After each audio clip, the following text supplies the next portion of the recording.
The first actual gathering of the Unitarian Universalist Fellowship of the town is underway. Welcome, everyone, to our first Unitarian Universalist service. We do not have any hymnals yet, but I found some poems we can read to you instead as we proceed. Here is the first one: all that you touch you change. All that you change changes you.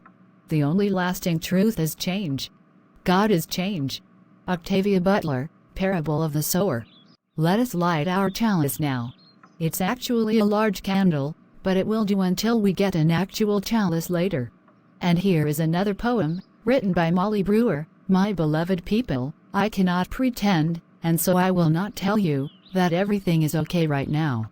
That there is no reason to be angry, that you must be optimistic or at peace.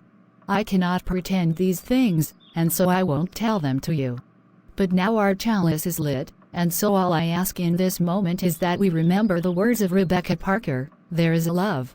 There is a love holding us. There is a love holding all. By the light of our chalice, let us rest in this love. All water is one water, by Mel Hoover and Rose Eddington. Water unites us. All water is one water, shape-shifting as it goes on in its unending cycle. The stream we gather by unites us with all the waters of the world, for all of life depends on water. That's why this common, everyday element on which our very lives depend is sacred. In our thankfulness for water, let us remember to honor, cherish, and care for it, for our own lives, for all life touched by water, and for those who come after us. This is an official statement of the UU condemning violence against Asian Americans. The Unitarian Universalist Association joins leaders across the country in decrying the recent surge of hate crimes against Asians and Asian Americans. In this last year, violence and verbal harassment targeting this community have been exacerbated by anti-Asian rhetoric and blame. We call on federal, state, and local governments at every level to send the clear message that such actions will not be tolerated. We are in solidarity with victims, survivors, and families who have suffered loss and pain. This country has a shameful history of racist acts towards the Asian community. It includes the Chinese Exclusion Act of 1882 and the U.S. incarceration of approximately 120,000 Japanese Americans during the Second World War. Long-standing racist tropes about Asians as other are deeply embedded in the national consciousness. These stereotypes fuel current discrimination, and we all need to reflect on how they can subtly shape unconscious bias or even outright hatred and violence.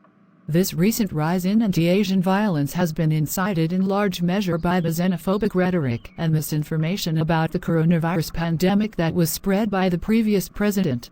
In contrast, it was gratifying to hear President Biden declare in his recent speech, "It's wrong, it's un-American, and it must stop."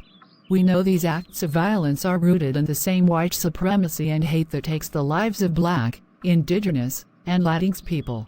White supremacy culture works hard to pit marginalized communities against each other to prevent the formation of powerful coalitions. We must condemn media narratives that cast this as a Black versus Asian issue. We need to affirm the interconnectedness of Black and Asian communities and all people who are against hatred, and recognize that this discrimination was born of the extremism that hurts us all. Thank you, Lucy. Before we continue, are there any questions from visitors here? Yes. Are there any special rituals or declarations that one must make to become a Unitarian Universalist? I remember being baptized when I was 7 years old. That seems awfully young to make a commitment to a religion, Jason. It is common knowledge that children cannot consent to anything before. Debbie, please don't be rude. No, Mrs. Smith, it's all right. Debbie is actually right. I got baptized because that's what I was expected to do in a Baptist family. It is only now that I feel like I am making actual choices about religion. Since this is a fellowship without a church building, we can forego any special rituals for admitting new members at this time. For now, all are welcome and should not be treated as outsiders. There was a knocking on the door, and when it was answered, I am surprised to see you here. Shouldn't you be at your own church? I guess you didn't hear, but I had an argument with Mrs. Smith last month that really opened my eyes. Before I got to know any of you, I had all sorts of assumptions about atheists, LGBT people, Christians like myself, and even the Bible that I had never questioned before. I actually looked up Numbers 31 and read that chapter all the way through. It was sickening to look at. I was indeed never taught such passages as a child, and if I had been, I doubt I'd be so committed to my religion. There was a reason why the Catholic Church for over 1,000 years never allowed the Bible to be translated from Latin to the languages of the common people. That's how scammers operate. Truth should never be hidden, but shown for all to see. If the Christian leaders in the Middle Ages really thought of the Bible as God's infallible word, why hide it from the people? Everything you have said so far is true, but how can I be expected now to just give up what has defined my life for so long? We don't expect any such thing from you. All we ask is that you learn to tolerate people who are different from you, just as you would expect us to tolerate your Christianity. It was never about you being a Christian, but about using your religion as an excuse to be bigoted. That should be ended, forever.